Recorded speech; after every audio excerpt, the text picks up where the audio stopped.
Hello guys, welcome back to my channel. तो चलिए आज के टॉपिक को हम स्टार्ट करते हैं। जैसे मैंने कल एक वीडियो डाली थी, मैंने उसमें पूछा था क्योंकि मेरे पास कमेंट आए थे, तो लोग बोलते हैं कि आप अमान्या की वीडियो एक साथ डालिए, ठीक है। तो यही चीज़ मैंने अपनी ऑडियंस से पूछा था फिर से। मैंने कहा था आप बताइए आप लोग कि आप लोग क्या चाहते हो कि मैं तान्या माल की वीडियो साथ में डालूँ, यानी कि हैशटैग अमान्या की वीडियोज़ एक साथ डालूँ या ना डालूँ। तो उसमें कई लोगों ने बहुत अच्छे सजेशन दिए और मैंने उन सजेशन को फॉलो भी करा है। उसमें ये था कि आप तान्या की डालोगे तो वैसे कोई दिक्कत नहीं है, पर आप जब अमान्या की वीडियो डालोगे तो अमाल को बहुत ही बुरा लगता है और तान्या को फिर वो बिना वजह है ना टारगेट करने लगता है। इससे अच्छा तो आप मत डालो, तो वही सही है। आपको डालनी है तो आप तान्या की अकेले डालिए, जितनी भी आपको बनानी है। तो फिर मैंने भी सोचा हाँ, ऑडियंस तो सही बोल रही है, अगर मैं अमान्या की डालूंगी तो कई लोग ऐसे होंगे कि बोलेंगे कि तान्या करवा रही है अपनी अमान्या की वीडियोस वगैरह डलवा रही है। तो इस चीज़ पे मैंने काम करा और मैंने यही डिसीज़न लिया है कि मैं अब अमान्या की वीडियो नहीं डालूंगी। अगर मुझे डालना होगा तो मैं तान्या मित्तल की वीडियो डालूंगी बस, और अमाल की डालनी होगी तो सिंगल कोई उसकी वीडियो बना के डालूंगी, ठीक है। तो कई लोग बोल रहे थे कि तान्या मित्तल कहीं नज़र नहीं आ रही है, कहाँ चली गई, ना उसकी कोई रील आ रही है, ना कोई वीडियो आ रहा है, ना कोई प्रमोशन की वीडियो आ रहा है। तो ऐसा कुछ भी नहीं है। मैंने कल भी बताया था कि तान्या मित्तल अपना मी टाइम स्पेंड कर रही है अपनी फैमिली के साथ, या अपने भाई के साथ, या अपनी टीम के साथ। और सुनने में ऐसा भी आया है कि तान्या और उसकी टीम के बीच में कुछ फ़ाइट वगैरह हुई है।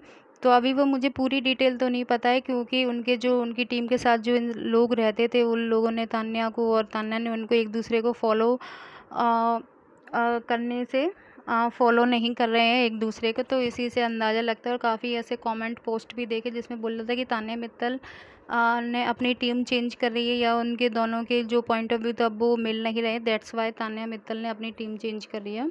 तो तान्या मित्तल का मैं बता दूं कि तान्या मित्तल अपनी फैमिली के साथ मी टाइम स्पेंड कर रही है। और तान्या मित्तल हमें आज तान्या मित्तल की एक वीडियो आई है, तो उसमें तान्या मित्तल किसी के आई थिंक किसी की ज्वेलरी शॉप का इनाग्रेशन था, तो तान्या को उसमें एज अ चीफ गेस्ट बुलाया गया था। तो तान्या उस शॉप में आई थी, आई थिंक कोई डायमंड की शॉप है, यानी कि ज्वेलरी की कोई शॉप है। तो उसी के इनाग्रेशन में तान्या मित्तल को बुलाया गया था। तो वही तान्या मित्तल हमें नज़र आई हैं। काफ़ी दिन के बाद तान्या मित्तल को हमने देखा है कि वो इस टाइप के इनाग्रेशन वगैरह में जा रही हैं। और तान्या मित्तल बहुत ही खूबसूरत लग रही थी उस साड़ी में जो उन्होंने कैरी करी थी साड़ी। एक बात तो है, साड़ी जितनी तान्या मित्तल के ऊपर अच्छी लगती है, बिग बॉस में किसी के ऊपर भी साड़ी उतनी अच्छी नहीं लगती थी जितनी कि तान्या मित्तल साड़ी में ब्यूटीफुल लगती है। तो ये फ़ोटो मैंने लगाई है, आप लोग देख सकते हैं कि तान्या जिसकी शॉप है और तान्या दोनों के बीच में कितनी अच्छी बॉन्डिंग है, तान्या को कितने प्यार से ट्रीट कर रही हैं वो मैम। तो इसी तरीके से होता है, अगर हम किसी को इनवाइट करते हैं तो हमें इसी तरीके का बिहेवियर करना चाहिए कि कोई हमारे बुलाने पे आया है तो हमें उसे इतना अच्छा फील करवाना चाहिए कि उसे लगे ही ना कि मैं किसी अनजान जगह पे आई हूँ। तो अब देखिए तान्या मित्तल खुद एक ब्रांड बन चुकी है, और देखिए तान्या मित्तल को अब इनाग्रेशन वगैरह काफ़ी बड़े बड़े प्रोजेक्टों में बुलाया जाता है तान्या मित्तल को ऐसा चीफ गेस्ट। तो ये सारी चीज़ें देख के बहुत ही अच्छा लगता है कि चलो ठीक है कि तान्या मित्तल आज अपने लाइफ में ग्रो कर रही है और काफ़ी लोग उसे जान रहे हैं। जानने के लिए तो खैर उसे बिग बॉस के घर के अंदर ही उसे लोग जानने लगे थे तान्या मित्तल को, ठीक है। तो यही सारी थी कि मैं बता दूँ, कई लोगों के कमेंट आए थे कि तान्या मित्तल नहीं दिख रहे, तो तान्या मित्तल है। और वो अभी किसी शॉप के ज्वेलरी शॉप के इनाग्रेशन में दिखाई दी थी, तो मैंने यहाँ पे फ़ोटो अटैच कर दी है, तो आप लोग देख लीजिएगा। मुझे सिटी तो नहीं पता कि किस सिटी में तान्या मित्तल गई है और नहीं गई है, इसका तो मुझे पता नहीं, क्योंकि मैंने सिर्फ ये रील देखी थी, मैंने उसके कमेंट सेक्शन पढ़ा नहीं है, तो मुझे आइडिया नहीं है कि तान्या कहाँ है। आई थिंक दिल्ली में होगी शायद। और एक चीज़ और मैं क्लियर करना चाहती हूँ कि तान्या के लिए काफ़ी लोग ऐसा उसको टारगेट करते, तो तान्या मित्तल ने एक अपना पोस्ट लगाया था, तो उस पे लिखा था कि टीआरपी के लिए मुझे बेइज्जत किया गया बिग बॉस के घर के अंदर, ठीक है। जब तान्या मित्तल बिग बॉस के घर के अंदर थी तब तान्या मित्तल ने बाहर आके अपने जो उनका दर्द था वो उन्होंने अपनी ऑडियंस के साथ शेयर करा है कि बिग बॉस के मेकर्स ने मुझे बेइज्जत करा और टीआरपी के लिए मुझे रखा था बिग बॉस के घर के अंदर, ठीक है। बिग बॉस 19 से पहचान बनाने वाली तान्या मित्तल ने शो के बाद अपनी ज़िंदगी से जुड़े कई खुलासे किए हैं। मैं आपको एक एक करके सारे खुलासे बताती हूँ कि उन्होंने क्या बोला है और क्या नहीं बोला है। उन्हें ऐसा महसूस हुआ है जैसे लोग उन्हें सिर्फ टीआरपी बटोरने के लिए शो में अपमानित करते थे, जानबूझकर उकसाते थे कि तान्या मित्तल कुछ बोले कुछ बोले। तो ये तान्या मित्तल ने बोला है कि उनको एज अ टीआरपी के लिए यूज़ करा गया था। और उनकी जो मॉम थी सुनीता मित्तल, उन्होंने तान्या को हिम्मत दी। हाँ, तान्या को हिम्मत दी थी कि तुम कर सकती हो, तुम्हारे में वो कैपेसिटी है कि तुम ये सारी चीज़ें हैंडल कर सकती हो। जो लोग भी तुम्हारे बारे में बुरा बोल रहे हैं, तुम उन लोगों को अच्छा करके दिखाओ, इससे सबके मुँह पे ताला लग जाएगा, ठीक है।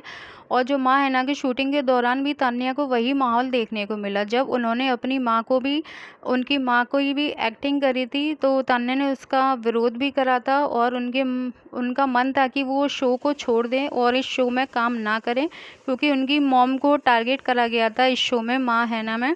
तो ये सारी चीज़ें तान्या को बिल्कुल भी अच्छी नहीं लगी थी और तान्या ने बताया है कि वे मानसिक रूप से पूरी तरह टूट चुकी थी और शो छोड़ना चाहती थी, लेकिन उनकी माँ ने उन्हें हार नहीं मानने दी थी। तो ये बहुत अच्छी बात है कि उनकी माँ उन्हें मोटिवेट करती है और कहीं भी गिरने नहीं देती। और सोशल मीडिया ट्रोलिंग पर तान्या का ये भी कहना है कि उन्होंने जवाब देना छोड़ दिया है। उनके मुताबिक चुप रहना सबसे बड़ी ताकत है और यही उन हेटर्स को जवाब होता है कि जिसको मेरे बारे में जो भी करना है करो, मैं किसी को कोई भी जवाब वगैरह या कोई भी चीज़ क्लियर नहीं करूँगी। तो ये सारी चीज़ें तान्या मित्तल ने बताया है और भी मैं बताती हूँ आपको। और लोगों ने ये भी बोला है तान्या को कि अक्सर जो लोग होते हैं वो तान्या मित्तल को बोलते हैं कि वो जॉबलेस है या दिखावा करती है अपने पैसों का, लेकिन उन्हें इन बातों से कोई भी फ़र्क नहीं पड़ता है कि लोग उनके बारे में कुछ भी सोचें, क्योंकि तान्या सिर्फ अपने बारे में सोचती है और उसे अपनी चीज़ों से फुर्सत नहीं मिलती है कि वो दूसरों का भी ये जो नेगेटिव चीज़ें करते हैं वो उनको कोई आंसर दे, ठीक है। और तान्या मित्तल का ये भी मानना है कि समाज आज भी जो सक्सेसफुल लेडीज़ होती हैं उनको आसानी से स्वीकार वगैरह नहीं कर पाती है। उनको लगता है कि एक लेडीज़ इतनी ऊंचाइयों पे कैसे पहुंच रही, वो भी इतने छोटे शहर से आने वाली लड़की आज कहाँ पहुंच गई है।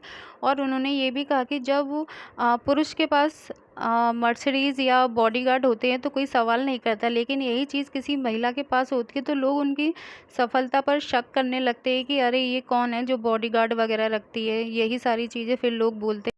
और फिर तान्या ने बताया कि तान्या को कई रियलिटी शो के ऑफ़र भी मिले, लेकिन उन्होंने ज़्यादातर मोस्टली जो शो हैं रियलिटी उनको करने से मना कर दिया तान्या ने कि उन्हें अब कोई भी रियलिटी शो वगैरह नहीं करना है। वो जो भी करेंगी वो अपने सॉन्ग पे और जो भी उनका एकता मैम के साथ उनके साथ उनका जो भी नया शो आएगा वो सिर्फ उन्हीं चीज़ों पे फोकस करना चाहती हैं और वो कोई भी नेगेटिव चीज़ को अपने दिल और दिमाग पे हावी नहीं होने देना चाहती।